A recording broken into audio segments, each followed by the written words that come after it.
অতঃপর আপনারা যথাযথভাবে আল্লাহর তাকওয়া অবলম্বন করুন, তাহলে যাবতীয় কল্যাণ লাভ করতে পারবেন এবং ক্ষতি ও ধ্বংস থেকে রক্ষা পাবেন। আল্লাহর বান্দাগণ, পরম দয়াময় রব, যিনি সকল পূর্ণাঙ্গ বাণীর অধিপতি, যিনি প্রতিশ্রুতি ভঙ্গ করেন না, তার পক্ষ থেকে মুমিনদের জন্য কত বিশাল সুসংবাদ রয়েছে। উক্ত সুসংবাদ অর্জিত হবে যদি তার শর্তগুলো বাস্তবায়ন করা হয়। কাজেই আপনারা মহান আল্লাহর প্রতিশ্রুতির সুসংবাদ গ্রহণ করুন, যেখানে তিনি বলেছেন, নিশ্চয়ই যারা বলে আমাদের রব আল্লাহ, তারপর অবিচলিত থাকে, তাদের কাছে নাজিল হয় ফেরেশতা, এ বলে যে তোমরা ভীত হইও না, চিন্তিত হইও না, এবং তোমাদেরকে যে জান্নাতের প্রতিশ্রুতি দেওয়া হয়েছিল তার জন্য আনন্দিত হও। আমি তোমাদের বন্ধু দুনিয়ার জীবনে ও আখিরাতে। আর সেখানে তোমাদের জন্য থাকবে যা কিছু তোমাদের মনে চাইবে, এবং সেখানে তোমাদের জন্য থাকবে যা তোমরা দাবি করবে। এটা পরম ক্ষমাশীল ও অসীম দয়ালু আল্লাহর পক্ষ থেকে আপ্যায়ন স্বরূপ। উল্লেখিত আয়াত অনুসারে মুমিনদের উক্তি আমাদের রব আল্লাহ, এতে রয়েছে মৌখিক স্বীকৃতি ও আন্তরিক বিশ্বাস। যেমন আল্লাহ বলেন, হে আমাদের রব, আমরা এক আহ্বায়ককে ঈমানের দিকে আহ্বান করতে শুনেছি যে তোমরা তোমাদের রবের প্রতি ঈমান আনো, সুতরাং আমরা ঈমান এনেছি।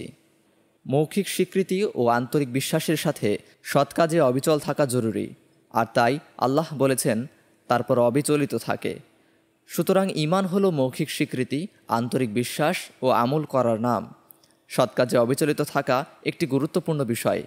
এক্ষেত্রে সবচেয়ে বড় বিষয় হলো ফরজ, ওয়াজিব ও মুস্তাহাব বিষয়গুলো পালন করা এবং হারাম ও মাকরু বিষয় পরিহার করা এবং এর ওপর অবিচল থাকা।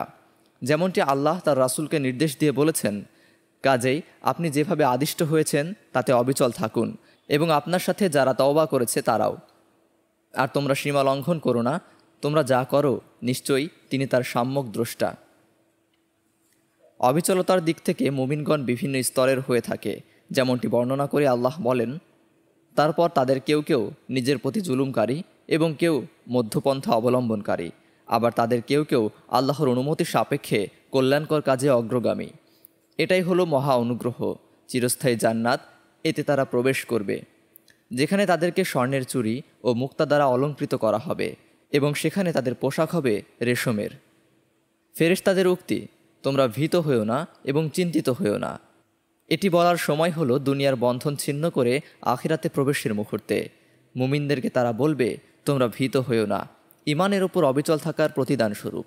আর ভয় তো ভবিষ্যতের ব্যাপারেই হয়ে থাকে, অর্থাৎ দুনিয়াতে তোমরা যে সন্তান সন্ততি রেখে এসেছ তাদের ব্যাপারে তোমরা ভীত হইও না, কেননা আল্লাহ তাদের দায়িত্ব গ্রহণ করবেন, আর তিনি তো সৎকর্মশীলদের দায়িত্বভার গ্রহণ করে থাকেন।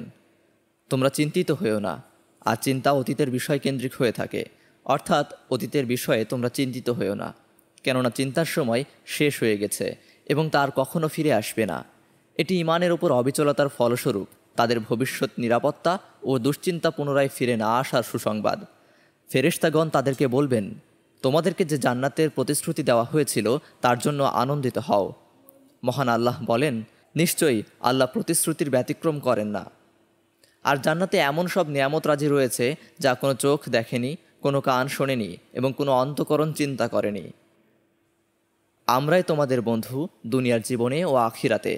সুতরাং ফেরেশতাগণ হলেন দুনিয়াতে সাহায্য সহযোগিতা করার মাধ্যমে মুমিনদের বন্ধু।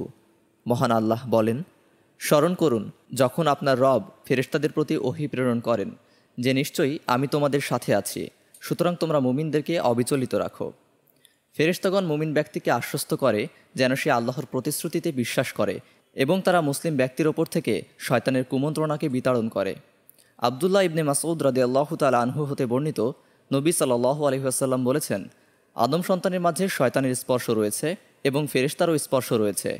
শয়তানের স্পর্শ হলো মন্দ কাজে প্ররোচিত করা এবং সত্য অস্বীকার করা, আর ফেরেশতাদের স্পর্শ হলো ভালো কাজে উৎসাহিত করা এবং সত্যকে স্বীকার করা। সুনানে তিরমিজি। ফেরেশতাগণ হলেন মুমিনদের বন্ধু দুনিয়াতে তাদেরকে শয়তানের থেকে হেফাজত করার মাধ্যমে। মহান আল্লাহ বলেন, আর মানুষের জন্য রয়েছে তার সামনে ও পেছনে একের পর এক আগমনকারী প্রহরী, তারা আল্লাহর আদেশে তার রক্ষণাবেক্ষণ করে।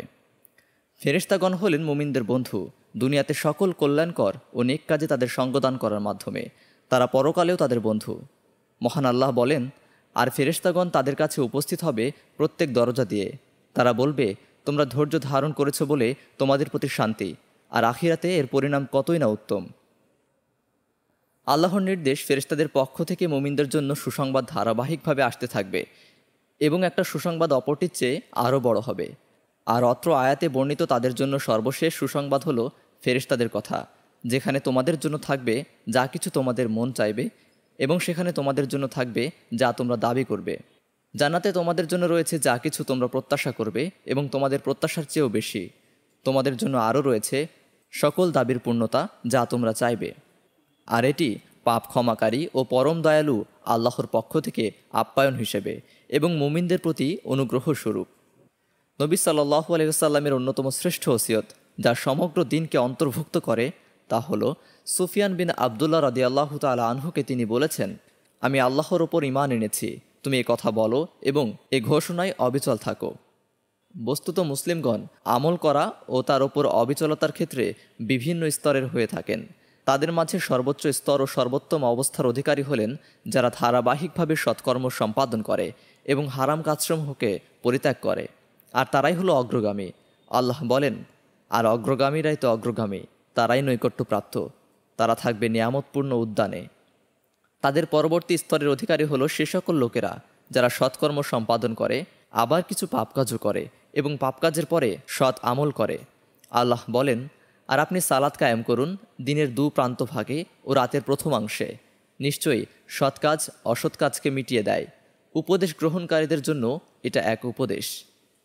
একজন মুসলিম যখন এই দ্বিতীয় স্তরেরও নিচে নেমে যায় তখন সৎ কাজকে পাপাচারের সাথে মিশিয়ে ফেলে, ফলে ভালো মন্দের কোনো একটি তার উপর প্রভাব বিস্তার করে। এমত অবস্থায় সে আল্লাহর রহমত ও ইচ্ছার অধীন থাকবে। আল্লাহ বলেন, আর তোমরা তোমাদের রবের অভিমুখী হও এবং তার কাছে আত্মসমর্পণ করো তোমাদের কাছে শাস্তি আসার আগে, তার আযাব আসার পরে তোমাদের সাহায্য করা হবে না। অতঃপর আপনারা আল্লাহর সন্তুষ্টির পথ আঁকড়ে ধরে ও তার অসন্তুষ্টির পথ থেকে দূরে থেকে যথাযথভাবে তাকওয়া অবলম্বন করুন, তবে তার সন্তুষ্টি ও জান্নাত লাভের মাধ্যমে বিজয়ী হবেন। মহান আল্লাহ বলেন, কেউ কোনো সৎ কাজ করলে সে তার 10 গুণ পাবে, আর কেউ কোনো অসৎ কাজ করলে তাকে শুধু তার অনুরূপ প্রতিফলই দেওয়া হবে এবং তাদের প্রতি জুলুম করা হবে না। এই আয়াত থেকে বোঝা যায় যে ব্যক্তি কোনো সৎ কাজ করার পরে সেটাকে বিনষ্টকারী বিষয় থেকে হেফাজত করবে তার জন্য 10 গুণ সওয়াব রয়েছে। কাজেই আপনি সৎ কাজ করুন এবং হারাম কাজ থেকে বিরত থাকুন। আর রাসূল সাল্লাল্লাহু আলাইহি ওয়াসাল্লামের এই ওসিয়ত মেনে আমল করুন। তুমি যেখানেই থাকবে আল্লাহকে ভয় করবে, মন্দ কাজের অনুবর্তীতে কোনো নেক কাজ করে ফেলবে, তাতে মন্দ কাজ অপসৃত হয়ে যাবে, আর মানুষের সঙ্গে সুন্দর ব্যবহার করবে। আল্লাহর বান্দাগণ নিশ্চয়ই আল্লাহ নবীর প্রশংসা করেন এবং তার ফেরেশতাগণ নবীর জন্য দোয়া ও ইস্তেগফার করেন। হে মুমিনগণ, তোমরাও তার ওপর সালাত পাঠ করো এবং তাকে যথাযথভাবে সালাম